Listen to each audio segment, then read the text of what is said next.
Hello and welcome to another episode of Gate 7 International, your number one English source for all things Olympiacos. We're back for another recorded pod, this time to celebrate the recent fantastic achievement of Olympiacos under 19s in the UEFA Youth League. The team is through to the final four of the competition. It's the first time a Greek club has been to the quarterfinals when we played Bayern, winning 3-1 yesterday away from home.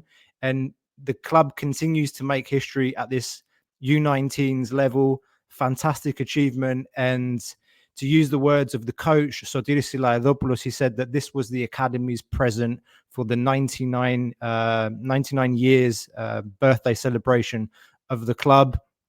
We know that the men's team has been giving us a bit of a hard time, to say the least. And definitely when you look at our football club and the performance of the under-19s this season, it's been an absolute joy to watch them and a bright spot in an otherwise rather turbulent season. Marshall, first reactions from you. It's I don't know what word I will use. It's refreshing, I would say, to see the club achieving that, because it's massive.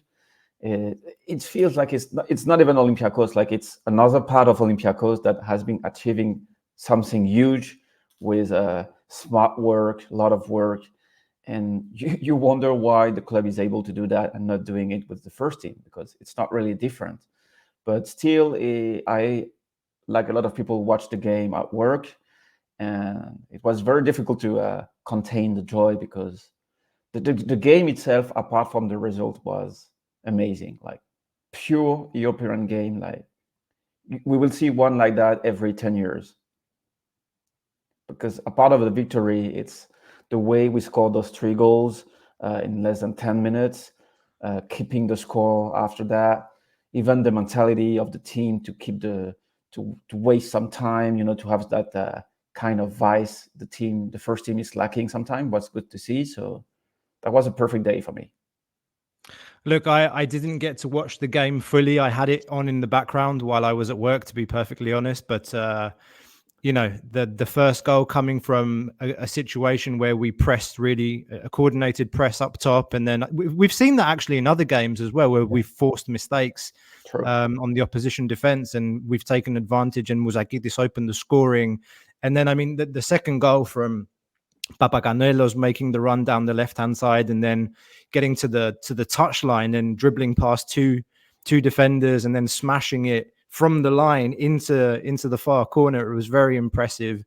And then, I mean, for the third goal from Babis Kostoulas, that's his 5th goal in 6 games. It's a purely instinctive finish where he doesn't even think, the ball drops to him just outside the box, and he doesn't think, he just smashes it, and it goes into the bottom corner. And then he celebrates El Arabi style in the corner, and it's 3-0 all of a sudden. And you think, game over, and we've got this in the bag.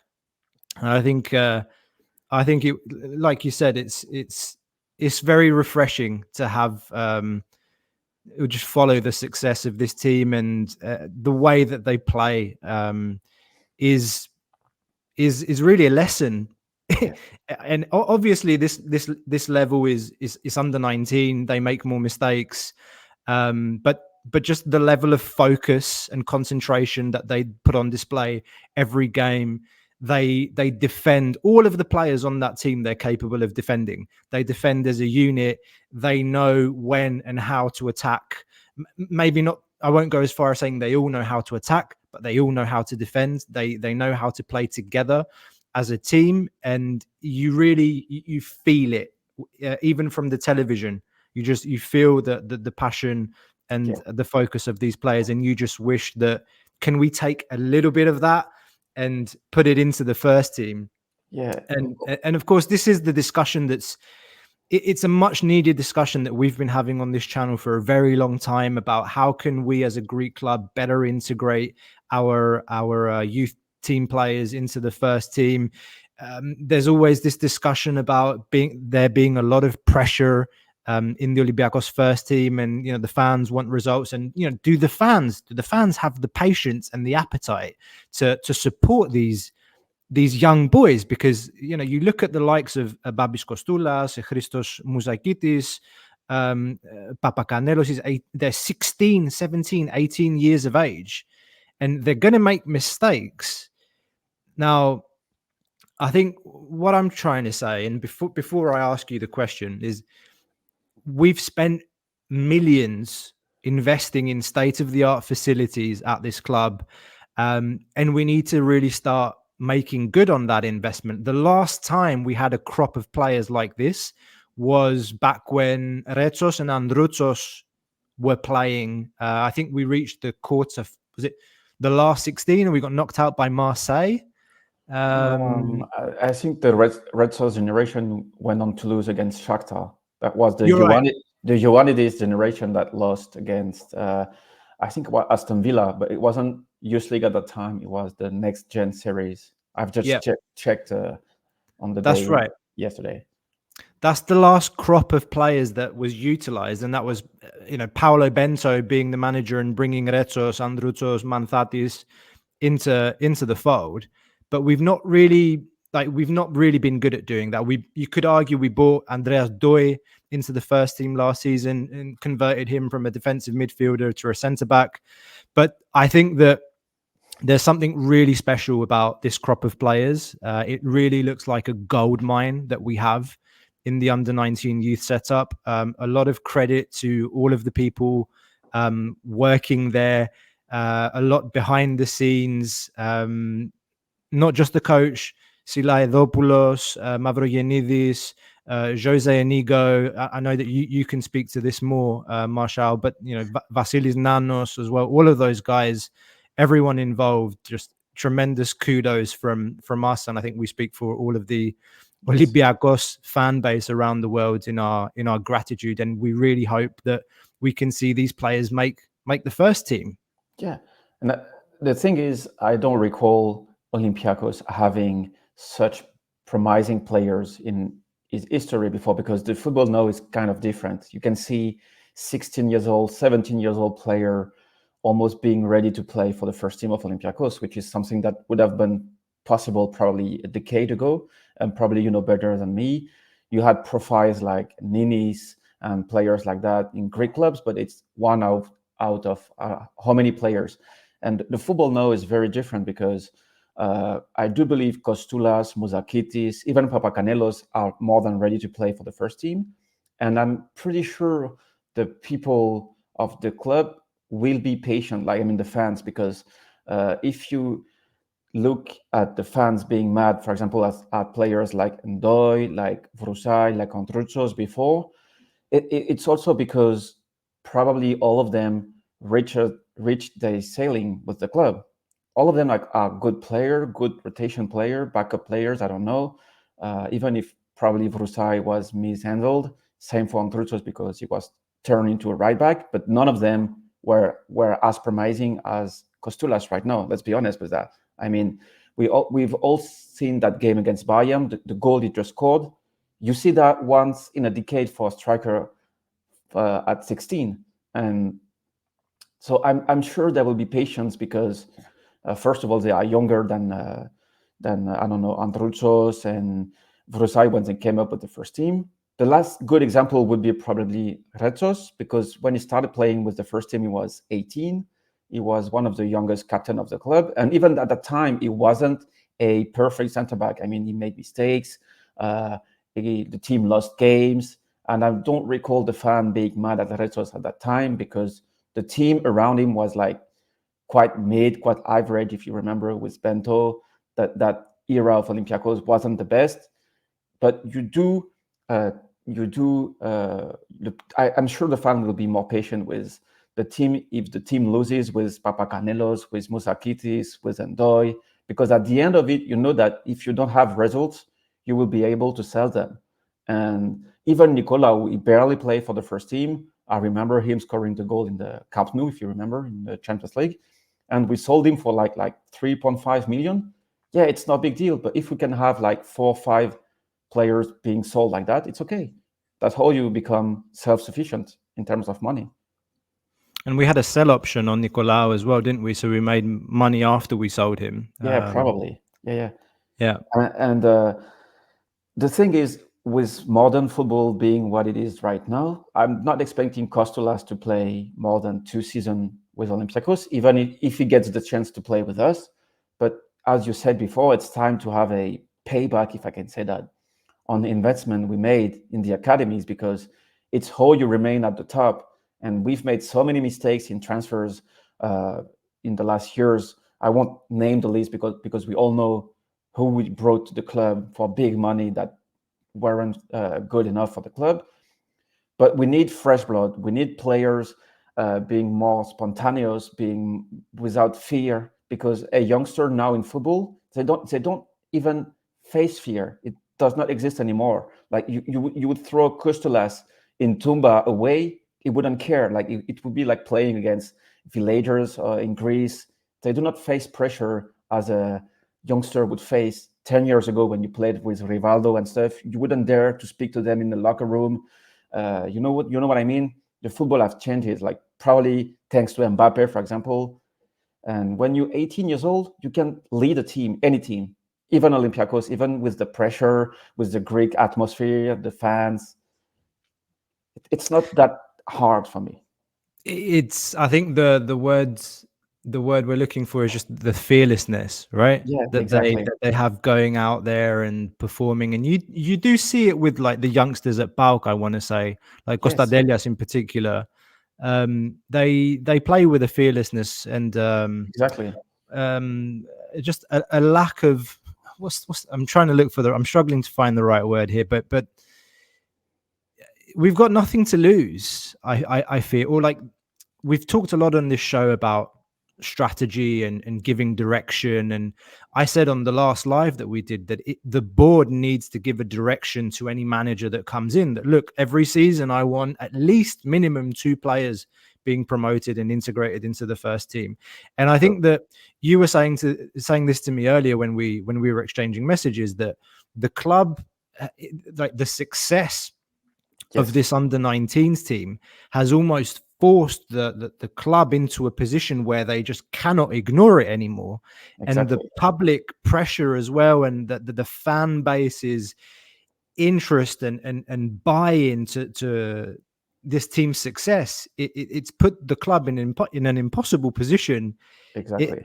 But in a good way, because let's take today's first team and you look at players that we've brought in like Cabral or Carvalho in the past, or Biancon or Vezo, Navarro, and then you think, we need an attacking option. Why isn't Papacanelos taking the position of Cabral?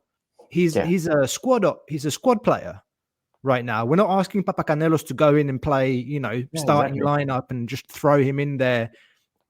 Baptism of fire. You integrate them properly. Or at the back, we have a lot of players, but we don't have a leader at the back really. No, you're right. But there's players like Koutsidis, who actually didn't play against Bayern Munich, and he's considered our best centre back alongside Konstantinos Kostoulas. In midfield, Christos Mouzakitis. This is the young man that's in the photo here in the middle. He's 17 years old. He was also singled out by Jose Inigo at the end of last season. I remember a journalist was asking him about players that he considered could be making first team for Olympiacos, and Christos Mouzakitis, left-footed, 17-year-old central midfielder, can play 6, can play number 8 in the middle of the park. Why isn't he getting a look in over Carvalho? And I don't mean to be mean. Yeah, but I agree with you. I also want to refer back to a discussion that we had with Per Zetterberg,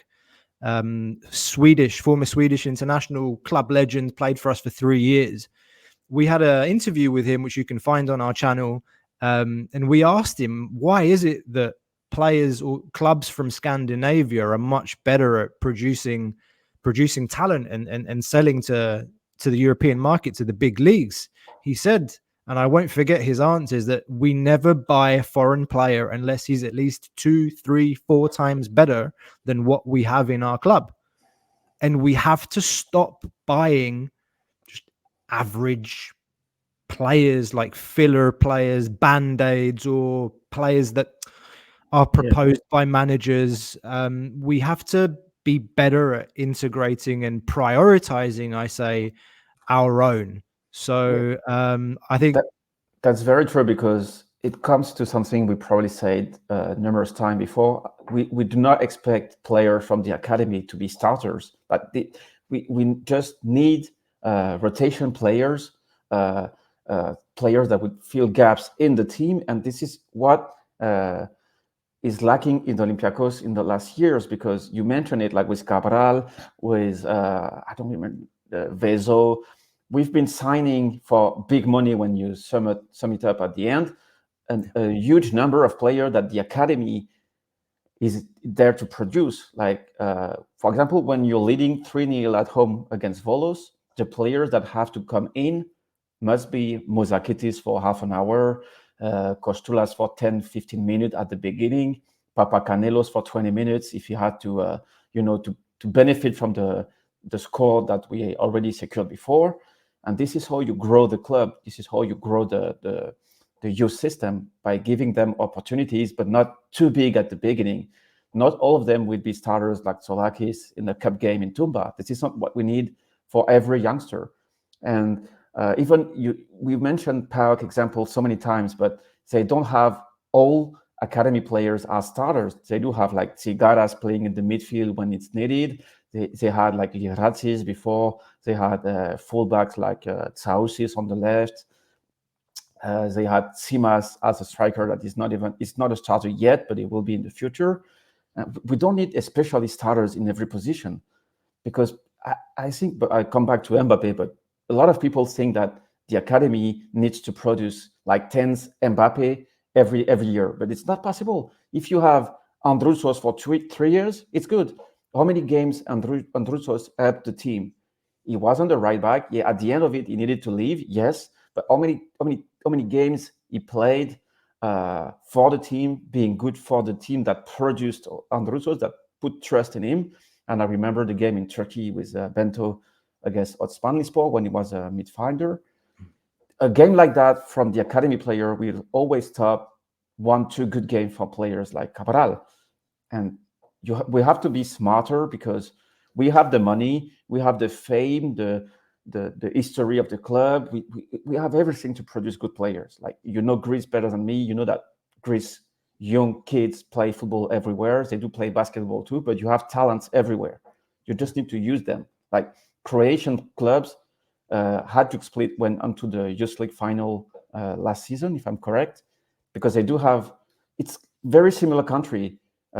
Croatia is smaller, but they do love sports so much. They just need someone to trust them.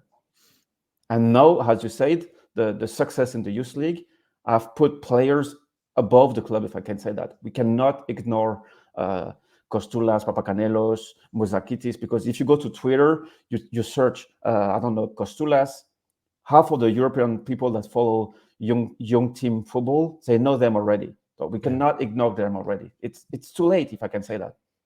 No, it was reported as well that Bayern Munich was interested in Babis Kostulas. I think that was reported before he signed the contract extension, him and his brother.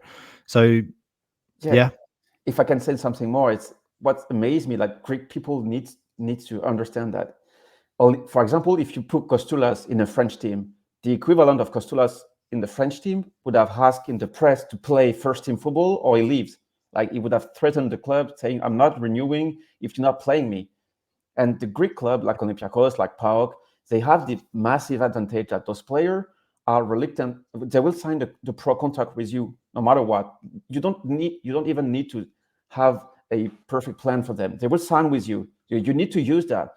There is no fear in the club to lose Kostulas. Imagine if Kostulas will go to the press like leaking he has offers from big club. They could leave. Like, French club loses big player, big prospects every year, because if you don't give them pro contract and first team football, they leave, because in the market they will find first team football in Salzburg, in Germany, I don't know, and Greece has to take advantage of that. Yeah. No, I think you raise a lot of pertinent points, and your insights when you compare the way things are in France as well is also really some valuable insights for our followers and our listeners.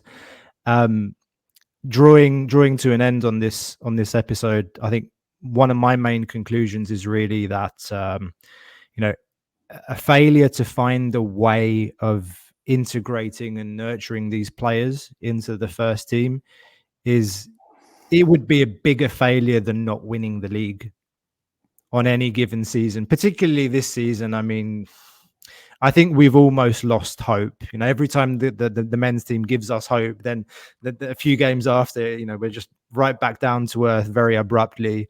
So I think that's an important point to raise. So we mustn't fail. We have to find a way. Now, before we close, I want to look ahead to the next opponent. But before I do that, I thought it's also nice to just remind everybody of the journey. This journey, it started with two-leg game against Lecce, the Italian champions, in under-19 category last season. That ended 6-2 on aggregate, so knocking out Lecce. Then we went to play against Karabag in the second round, two legs, 7-0, 7-0 on aggregate. Then playoffs against Inter, a team that is top of the under-19s league in Italy this season. That game ended 0-0 at the Karaiskaki. We won that 6-5 on penalties. Then in the last 16, we played against Lens, who you know very well. 2-2 regular time, and then 4-2 winners on penalties. And of course, yesterday, quarterfinal victory away from home in Bayern Munich's training pitch, with fans, in the presence of Thomas Tuchel and other distinguished members of the Bayern Munich staff society, who went down to congratulate the Olympiacos reps at the end of the game. Important to say that too.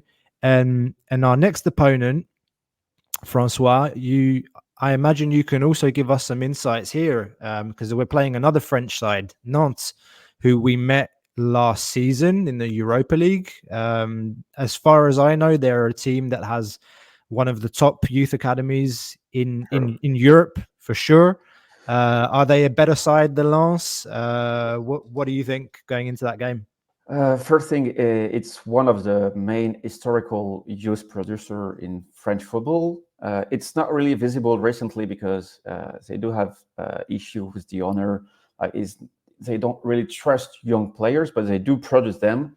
So it will be more difficult than Lens for sure, because the quality of the team in general is higher. They do have players that already played first team football, first division football, of course. They have lots of players playing with the French youth national team. So they do have players that have tasted something different than French youth football. I'm expecting some also more physical side, maybe, because how can I say that? French team will be more physical than the Greek team, no matter who the French team is, because they are probably more prepared for adult football, younger than Greek football players. But it does not mean that it will be a huge disadvantage for the Olympiacos under-19, because it's a real team, if I can say that. The under-19 of Olympiacos is a real team, but Lens, for example, have better players than Lens, because the guy that scored for Lens the free kick, it was the main threat for me of Lens. They did have like 2-3 good players, but the rest of the team was not as good as the top players. Meanwhile, Nantes has a more solid team. They have a very good goalkeeper. If we go to the penalty shoutouts, it's a very good one. And they do have like 3 to 5 good profiles, like the defenders, the midfielders too. So it will be a very big test, because if Olympiacos is able to win that, then there is no way some of them aren't ready for the first team. Like it's close to a first team in Greece that we will face. I don't know the level of Nantes under 19 physically, tactically is probably equivalent to a Greek team. Not the best Greek team, of course, but a real professional team from the first division.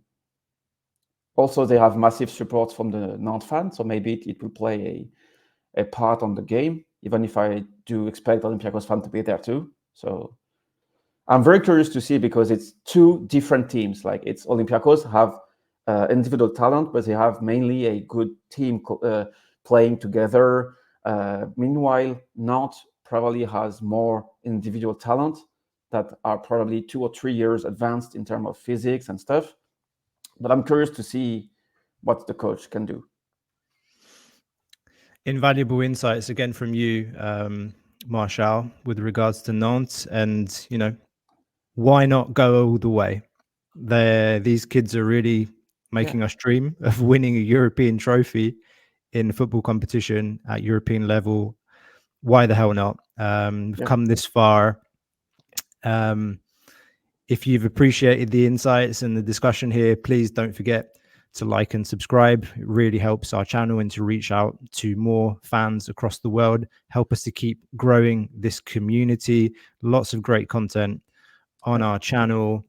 And let's see. The final is going to be, it's a Final Four format. It's going to be in Nyon, Switzerland. And the other teams, now we're waiting to see the results of Mainz versus Porto and Milan versus Madrid to see who the other two teams are. So any final thoughts? I just want to say something, like, if the people that lives in Greece could go to more B team games, more under 19 games on a regular basis, because I think those kids first deserved it. Like, they produce good football. And also I went once to a B team game, and it's refreshing, as we say at the beginning. It's the future of Olympiacos. Yes, probably the club won't handle them well, but still, people need to go more to the B team under 19 game, because it's where the future of the club is built. And if those kids are shown support, advices, I don't know, it's good. So let's go to those games if you can, of course, because it's not always possible, but to reconnect Olympiacos fan with real Olympiacos. Fantastic way to end. Thanks very much, Marshall. Thanks to everyone that's been watching, whether you're on YouTube or whether you're listening on audio. We are Gate 7 International. Look forward to seeing you next time.